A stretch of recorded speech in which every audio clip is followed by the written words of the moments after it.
Erokamano kuketera Mugi TV kae ni thuolo mar Humphrey Watanga kaka jata tije kata Commissioner General mar duol mochoko osuru e pacho kae ndi KRA koro chopo giko kendo board mar duol no yango ni ok gibi mede kinde ka sani koro to miye yweyo motelo ne dhi wuok mare e ofisi. Board no koro lando ni Dr. Lilian Nyawanda masani en commissioner motelo ne chenro mag usuru ma ichoko e mwandu mawuok oko mar Kenya ema dhi kawo thuolo mar Commissioner General e yor kojolo. Watanga ne omile mono tarik 22 dwe mar 8 higa mar 2023 mondo mine oti kuom higni 3 mano e kinde ma duol no ne nigi liet mar dino fuok mane nitiere ewi choko mar usuru. Mana bang' mano to KRA report machielo ma wuok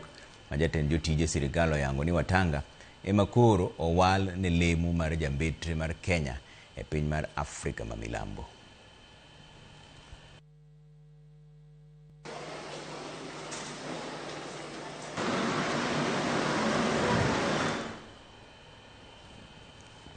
Gavana ma Siaya James Orengo oseyo okang' mar migawo mar arita chwalo obila mag GSU e gweng' mar Amula kama otungni nyobede